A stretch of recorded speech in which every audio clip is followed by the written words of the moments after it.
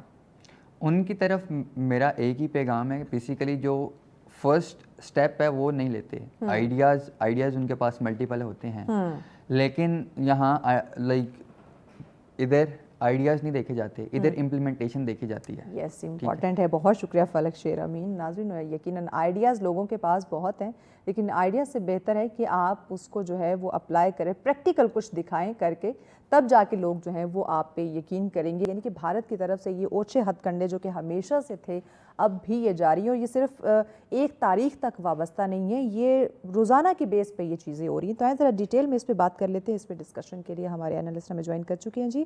سندس ملک صاحبہ ہمارے ساتھ. السلام علیکم سندس. بہت شکریہ آپ کی تشریف آوری کا. سندس, بتائیے گا کہ 5 اگست 2019 میں چاہوں گی کہ تھوڑے سے آپ ذرا تاریخ پہ, ہسٹری پہ ذرا روشنی ڈالیں, کیونکہ جب ہم دیکھتے ہیں آرٹیکل 370 اور آرٹیکل 35A کی جو ایک آئینی حیثیت تھی, پھر اس کو تبدیل کر دیا گیا, اور اس کی وجہ سے جو پھر تبدیلیاں آئیں, میں چاہوں گی کہ تھوڑے سے ذرا تاریخ پہ روشنی ڈال دیں کہ یہ سب کیا تھا, کیسے ہوا اور کیوں ہوا.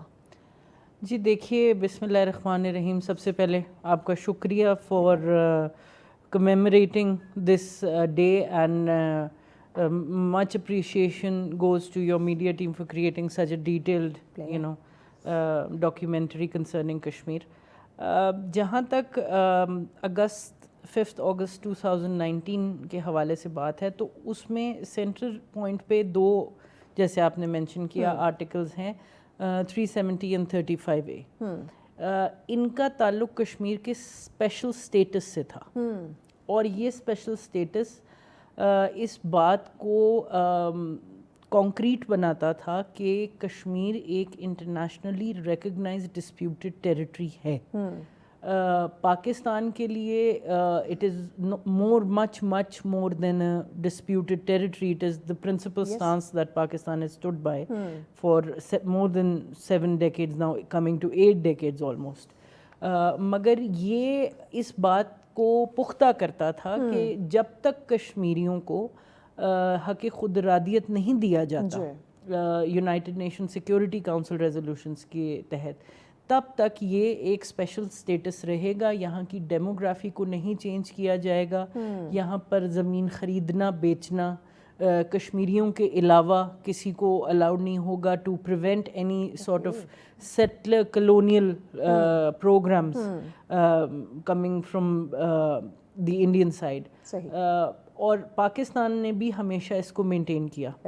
آج تک آپ دیکھیے کہ جو AJK کا اسٹیٹس ہے it is a very special status in terms of the government, in terms of the land mass, in terms of the demography. مگر انڈیا نے 2019 میں یونیلیٹرلی اس آرٹیکل کو جب ایبروگیٹ کیا تو اس نے بین الاقوامی جتنے بھی قوانین ہیں ان کو بالکل طاق پہ رکھ دیا. اور اس نے, میں ہمیشہ ایک بات کہتی ہوں کہ انڈیا شوڈ بی ریکگنائزڈ کہ اس نے کس طرح اسرائیل کے پروگرام کو پرفیکٹ کیا ہے کشمیر میں. جس طرح اسرائیل نے فلسطینیوں کے ساتھ کیا, وہاں پہ سیٹلر کلونیلزم کے تھرو انہوں نے علاقوں پہ قبضہ کیا, وہاں کے لوگوں کو محکوم کیا. ہندوستان بالکل اسی پروگرام پر پرفارم کر رہا ہے, اس حد تک کہ جینوسائیڈ واچ کے نام سے ایک انٹرنیشنل ادارہ ہے, اس نے رپورٹ جاری کی تھی جس کے مطابق کشمیر 9ویں اسٹیج, ٹوٹل 10 اسٹیجز ہیں. اس رپورٹ پہ ذرا ڈیٹیل میں بات کرتے ہیں. آج کا دوسرا ٹاپک جس میں ہم بات کر رہے ہیں, آج 5 اگست ہے, استحصال کشمیر پہ ہم بات کر رہے ہیں اور ہماری کیا ذمہ داریاں ہیں. 2019 سے لے کے آج تک کی بات کی جائے تو 7 سال جو ہیں وہ مکمل ہونے کو ہیں, لیکن مسئلہ وہیں کا وہیں پہ ہے. تو اسی حوالے سے ہم بات کریں. سندس ملک صاحبہ ہمارے ساتھ ہے. سندس, جینوسائیڈ کی ایک رپورٹ کا آپ ذکر کر رہی تھی, ذرا وہ بتا دیں. جی میں بات کر رہی تھی جینوسائیڈ واچ کے نام سے ایک انٹرنیشنل ادارہ ہے, اس نے رپورٹ ریلیز کی تھی جس کے مطابق 10 اسٹیجز آف جینوسائیڈ ہوتی ہیں. اور میں یہ بتاتی چلوں سب کے لیے کہ جو 10ویں اسٹیج ہے that is out right denial, مطلب کہ ایک اسٹیٹ ہو وہ جینوسائیڈ کمٹ کرے اور اس کے بعد وہ ڈینائی کر دے کہ ہم نے ایسا کچھ نہیں کیا, جس طرح اسرائیل کر رہا ہے کہ ہم تو غزہ میں کوئی ایسی چیز نہیں کر رہے کچھ بھی. ہاں, کشمیر 9ویں اسٹیج پہ کھڑا ہے, 10ویں اسٹیج ڈینائل کی ہے, ٹھیک ہے, کہ ہم نے ایسا کچھ نہیں کیا. سو حالات وہاں پر خراب سے خراب تر, جس کو میں کہوں گی, ہوتے جا رہے ہیں. ابھی ریسنٹلی ہم نے دیکھا کہ جنتر منتر میں دلی میں اسٹوڈنٹس نے پروٹیسٹ کی. دلی جو ہے وہ سری نگر سے بہت دور ہے. یہ شاید کسی, میں ہمیشہ کہتی ہوں کسی کشمیری نہیں کہا ہوگا کہ دلی دور ہے, لیکن اس کے باوجود 3,500 افراد کو زیر حراست لیا گیا سری نگر میں, کشمیر میں. کشمیر کے اندر؟ جی. تو ہندوستان میں کچھ بھی ہو اس کی امپلیکیشنز آل آؤٹ کشمیریوں کے لیے ہوتی ہی ہوتی ہیں, ٹھیک ہے. اور میں اس بات پہ اکثر حیران ہوتی ہوں کہ جس طریقے سے ہندوستان جس بے شرمی کے ساتھ وہ ہندو راشٹر کو کشمیر میں لانے کی اور جھوٹ گڑنے کی ایک مہم پہ لگا ہوا ہے, جس کو دنیا کا کوئی بھی ایسا ملک میرے خیال میں نہیں ہے جس سے وہ ناواقف ہو. یورپین یونین میں ایک ادارہ ہے EU ڈس انفو لیب کے نام سے, روٹرز انسٹیٹیوٹ ہے,